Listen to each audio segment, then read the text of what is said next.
मुल्की कर्जों की भरमार और टैक्सेस महंगाई के मारे वाम के हवाले से सवाल करने पर सिविल सोसाइटी के रहनुमा अब्दुल हालक और बुशरा हालक का कहना था कि की बात की है, जो टैक्सेस की भरमार की बात की है, this is just because of your increasing date.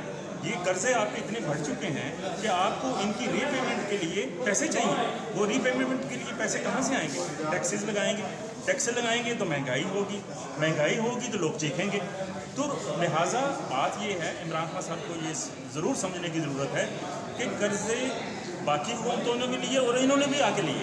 ऐसा नहीं किया इन्होंने कि इन्होंने कर्जे, क्योंकि हम समझते हैं, हमें पता है पाकिस्तान की मईशत बुरी तरह वो इस तरह का डेट ट्रैप है, वो अब कर्ज़ों पे चल रही है। वो इमरान खान की जगह शायद कोई और इससे भी अच्छा लीडर आ जाए तो वो छुटकारा नहीं हासिल करता, क्योंकि ये कर्ज़ों की मईशत बन चुकी है।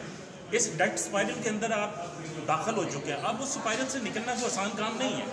तो असल मसला ये है कि स्पाइरल से कैसे निकल सकते हैं। एक तो ये है कि कोरोना के बाद अब दुनिया के मुख्तलिफ ममालिक में ये बात शुरू हो चुकी है कि भाई ये जो कर्ज़ों का मामला है इसको सीरियस थाट दिया जाए, और सीरियस थाट देते हुए इसकी रेजोल्यूशन जो है, क्योंकि बहुत सारी मैशतें जो हैं वो पूरी तरह क्रंच में आ चुकी हैं, गरीब ममालिक की स्पेशली ज़्यादा। तो ये बात हो रही है कि इंटरनेशनल डेट रेजोल्यूशन मैकेनिज़म्स को लाए जाएँ, यानी ऐसा कुछ सोचा जाए कि जो कर्जे जिन मुल्कों के बहुत ज़्यादा बढ़ चुके हैं उनसे कैसे डील किया जा सके। तो एक तरीका है debt audit commission country level पे बनाएं।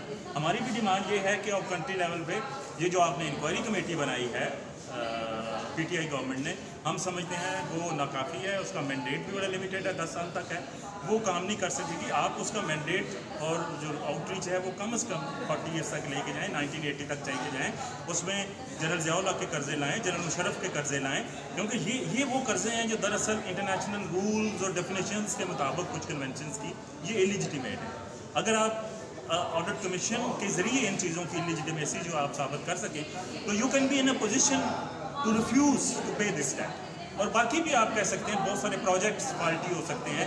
तो मैंडेट आप ऑडिट कमीशन का ये होना चाहिए, उसमें पार्लियामेंट्री वॉइसेस हों, सिविल सोसाइटी की वॉइसेस हों, एक्सपर्ट्स हों, और वो एक impartial independent debt audit commission बनाएं। और इनसे आप उसको सीरियसली एड्रेस करें, ना कि ये पता चले कि आप शायद किसी से किसी पॉलिटिकल वेंडेटा की तरफ जा रहे हैं। जो 10 कर्जाजात का हुजम देखें और उसके मद्दे मुकाबिल आप यहाँ के तरक्याती मनसूबे देखें तो हमें खासी तशवीश होती है।